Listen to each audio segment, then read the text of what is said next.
Hey, what's going on, guys? Boki here. Today I'm going to be talking about The Last of Us and how it compares to the brand new HBO show that recently came out. Now, The Last of Us is one of my favorite games of all time, and I have yet to play a single player game that has immersed me as much as this game has. I have played through this game roughly 12 to 15 times, to the point where I could speedrun this game on the grounded difficulty like nothing. And the reason why I played it so much and I was so tied to this game was due to the incredible character development, along with the gameplay mechanics that were engaging enough but not too complex. Now, I would imagine that it's different for everyone, but for me, The Last of Us is one of the very few single-player games to ever make me truly attached to the characters. At the beginning of the game, I saw Ellie as kind of like a nuisance, much like Joel was, and we all hate those escort missions in games, right? But as the game progressed and the relationship between Joel and Ellie evolved, I found out that I actually cared about what was going to happen to these guys. The game as a whole was almost like watching a movie or reading a good book. Naughty Dog really focused on making the characters relatable and real, and if that focus meant that some of the gameplay mechanics were sort of lackluster, even though I thought they were all pretty good, then so be it. It's one of the few games that appeals to your emotions and not just your trigger finger. If you don't like slow-paced games though, I can completely understand where you're coming from because I normally am the same way. But I stuck with it, and a few hours in, it started to pay off because of how deep and genuine the story was. Now, making a television show HBO series to this is an incredibly tall task, so I'm going to share what I enjoy and dislike about the HBO series and compare it to the game. What do I like? What do I dislike? How does it compare to the game? What's similar? What's different? And do I like those changes? So yeah, let's get into it.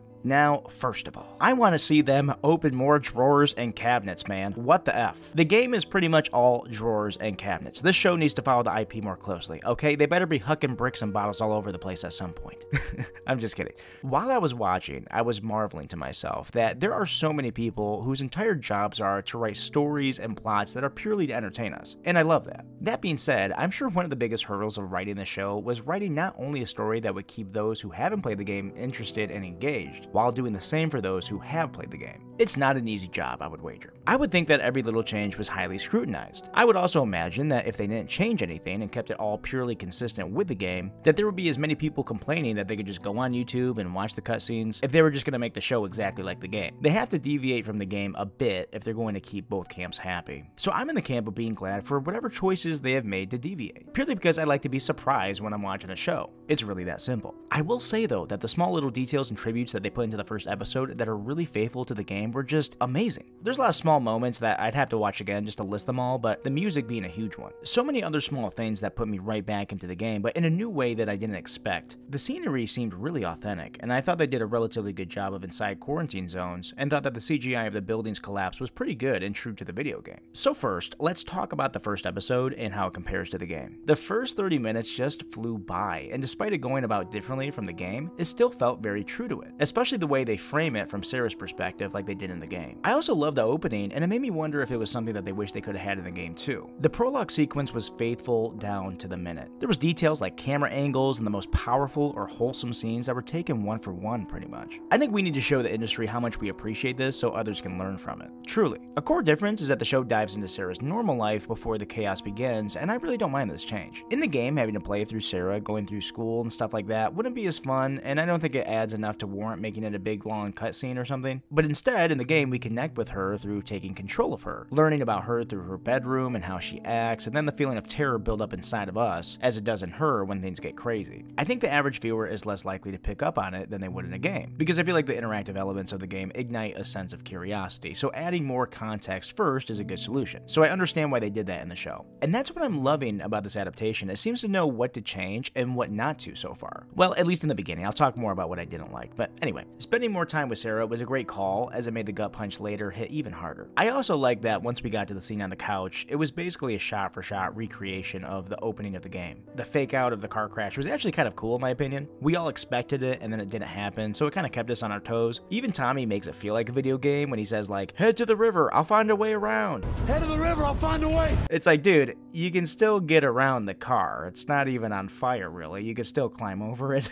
Like, just find a quicker way. So afterwards, right, about 20 years later, we see Joel's motivation change compared to the game. In the game, after the prologue, it's clear that Tommy was a Firefly and that he and Joel had a falling out. They hadn't seen each other for a long time. They basically don't want to know anything from one another. In the show, though, Joel is immediately hunting for a car battery to get to his brothers. They'll get to Tommy sooner or later, but for completely different circumstances. This is a fundamental character trait that they changed completely about Joel. Also, Tess, her cold-bloodedness is also a bit different. Obviously, through means of gameplay, you get to kill a lot of enemies in the game. But in a show, in order for your main characters to not look like frickin' lunatics, the showrunners don't want Joel and Tess killing goons left and right, I don't think. Fair enough, okay? But in the game, when they get to Robert, Joel and Tess have him circled in. He tries to BS his way out of it and tries to run away, but Tess trips him. She then gets Joel to break his arm. And while she still doesn't get what she needs, she shoots him twice. In the show though, when they visit Robert together, he's already shot by Fedra. Another great adaptation that I see in the show is the context of infection. I really liked how they introduced the fungal threat as something initiated by climate change. I know changes from the source material usually aren't good, but I personally like this one. And the reason for that is because there's actually a hypothesis floating around for the real reason that the surviving mammals flourished after the Cretaceous dinosaur extinction and not the surviving reptiles. Bear with me, I promise this relates. So basically, the hypothesis is based on the surviving animals, right? Like mouse-sized mammals, small reptiles, and small birds. And after the asteroid hit, the atmosphere was enveloped with a dust so thick that the sun could barely penetrate to the ground below for a long time. This was the case for long enough that plants didn't even grow, and for a short period, fungus and lichen flourished big time. And with that boom of fungal growth came fungal infections. Side note, in the show, I actually picked up on some of the hints that flour was infected, and that's how the outbreak actually happened. And after we were told that flour products were getting people infected, I remembered how the show kept hitting you over the head with pancakes, raisin cookies, biscuits, and birthday cake, things like that. And it's funny because Joel even says that he was on the Atkins diet, right? Which is no carbs, I think, or at least low carbs. But I'm on Atkins. And I think that's explaining why he doesn't seem to get infected. I could be looking into things, but I thought this was interesting. Anyway, we see fungal diseases all the time in the world around us, but normally they only affect people with either weakened immune systems or, way more commonly, insects. The reason why they don't normally affect mammals is because mammals have a maintained core body temperature higher than what the fungus can survive. If a fungal infection does get into our immune systems, we can normally kill it with a fever, which raises our core body temperature. Reptiles, for example, while not capable of internally developing a fever, could actually technically make their own fever by baking themselves in the sun and literally manually raising their body temperature like a cookie in the oven. But after the asteroid hit, not enough sunlight could penetrate the atmosphere to even really grow plants, let alone bake infections out of lizards. So if fungus growth was at an all-time high, and reptiles were way more susceptible to infection than mammals, mammals could start out-competing lizards and really start branching out and dominating the world. And the only reason why mammals couldn't survive what the reptiles could not is because of our internal body temperatures. Fungus can't survive sustained temperatures of 98.6 Fahrenheit, or at least it couldn't. But with climate change being introduced, and steadily increasing record high temperatures every year, fungus is being exposed to rising temperatures where only the heat-resistant strains survive. We're actually seeing this happen before our eyes. We're seeing fungus live in temperatures we never thought possible before. So overall, I enjoy this concept for how this disease came about. A world that you can realistically imagine is what immerses me into this world with this concept.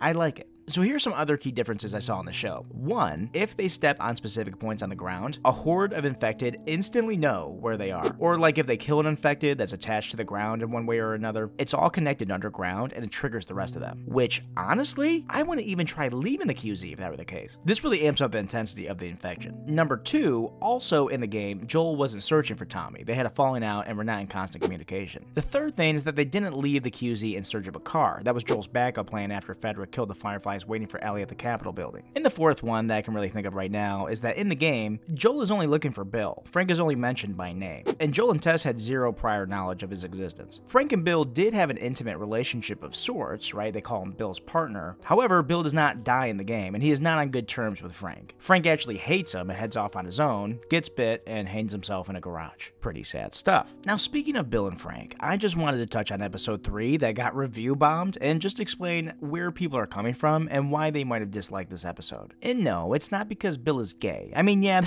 there's a lot of gay action going on for sure, okay? But if you played the game, you would know that Bill describes Frank as his partner and Ellie stealing his magazines. Personally, I think the episode was good, but it ultimately failed at what the character Bill was supposed to be for Joel. This is one of those episodes where if you never played the game, then you would absolutely love it. But if you did play the game, then you know what you were deprived of. But again, personally, I did enjoy the episode. It was a beautiful story with great acting. But in the whole grand scheme of things, it didn't do much for the show overall. It was just a long-winded filler episode to get Joel to realize he needs to protect Ellie. So on one hand, I thought the episode was incredible, but on the other hand, I'm thinking about what I missed out on and how generally pointless the episode was. It was just good filler. And I guess there's nothing wrong with that. I don't know, you be the judge of that one. But in the game, Bill was a lesson for Joel. Bill was the living embodiment of Joel if Joel decided to alienate himself from everyone around him for the sake of his own survival. And if you never played the game, you're probably thinking, who even is this guy? Why is there an entire episode about this person who is essentially irrelevant to the plot of the show? because without the context of knowing Bill's role in the game, his character in the show is essentially non-existent outside of this extended flashback. The whole episode is about Bill and his partner Frank, how they initially meet, live and survive together, and ultimately live in their own town protecting themselves. In the show, their relationship is entirely different based on what we get in the game. In the game, Frank hated Bill because he was unable to change his ways. And also in the game, you can even find a note from Frank saying, "I want you to know I hated your guts, I grew tired of the shitty town and your set in ways attitude, I wanted more from life than this and you can never get that." And at the end of it, he says something along the lines of, "It was still better than spending another day with you. I'd rather get bit." So they really ended on bad terms. However, in the show, Frank loves Bill because he's able to change. They have a really sweet, intimate relationship that embodies love in its entirety versus hate that you see quite often in the game. The show changes Bill's character to the exact opposite in terms of Joel's understanding. Bill goes from "don't be like me" to "I learned that people like us have a purpose." Ultimately, even if Bill dies in the game, he has a better end in the show than the game would, because in the show he learned to grow in love. In the game, he never changed and grew bitter and twisted as a result. And while myself and others really are sad to not see any interactions between Bill and Ellie in the show, because it is one of my personal highlights in the game, I do really like the episode. Again, I just really wanted to see how those actors would have interacted in their scenes. But thinking about it, since he's a different character in the show, it ends up playing out differently, with Bill possibly being more respectful to Ellie in the show had they even met. And knowing how Nick Offerman is in previous roles, then having Bella Ramsey as Ellie, there was a lot of potential with their snark-offs that we know and love from the game. People were just excited for that. And not only that, in the game you fight alongside Bill to get the car battery that Joel needs, and you run into some pretty cool moments as you explore the rest of Bill's town. Side note, in the show, Bill looks like he lives in a retirement village that's very peaceful and rural looking, and in the game, the city looks more gritty and urban. But yeah, that's okay. I'm okay with the show not being the exact same as a game. It is nearly impossible to kind of one-to-one this kind of thing. Nearly the whole game is from Joel's point of view, or at least from the main character's point of view. So you'd have to tell the story only when he was around. You'd be restricted from doing anything without him on camera. But from seeing some criticism online, I think it's kind of reductive to just think, okay, so if it follows the game 100%, that's good. And if it deviates from that, well, that's bad. It's way more about what those changes are and why and if they fit better for the medium of television or not. I can see why someone would be disappointed in this episode since it has no Ellie and Bill interaction. But I personally like seeing the Bill and Frank stuff expanded, and I didn't mind that they, well, you know, I'd rather not spoil more than I have already. To me, it felt like a change that elevated the material more to HBO levels. An episode that plays exactly like the game, I just think wouldn't translate well for television. Like, for example, right, was I pissed that Joel gets an assault rifle right in the beginning of their journey in the show, when you don't even get an assault rifle until the very last level in the game? Sure. Honestly, I kind of laughed at that part. But then I'm questioning, well, I'm like, okay, this show is going to be a lot more different if he has an assault rifle in the very beginning. But then he ultimately runs out of ammo, realizes that having the gun isn't worth having without that ammo, and then hides it in the floorboards of a small shop or something. And lastly, I want to talk about the casting. Pedro is great, as expected, and I think he'll grow really nicely into the role as Joel when he's on the road with Ellie. But Bella Ramsey for Ellie is slowly growing on me. She embodies Ellie to a certain degree, and there are moments where I think to myself, yeah, that's Ellie. Like the way she tricked Joel with the radio code was one of the most Ellie things they could have done. And I was pleasantly surprised with how Ellie was played. She doesn't really look like her, but I liked how Ramsey plays the character. I mean, so far. I thought the supporting cast like Tess and Tommy were also really good. Tess even more so. All in all, I'm going to keep watching the show and see how the rest of the season pans out. I think they nailed the look and feel of the game perfectly, and even my wife is hooked. So yeah, I think that's a good thing. I also just watched episode 4, and there were a handful of moments that were almost exact scenes from the game, and it was a joy to watch. I will say at this point in the series, I'm hooked, and I'm eager to see what happens next. So yeah guys, like and subscribe if you like content like this, and what do you think of The Last of Us HBO show? Have you watched it? Do you like it? Do you dislike it? Have you played the game, and could you base your viewing experience based off of that? And yeah guys, we will see you in the next one. Later.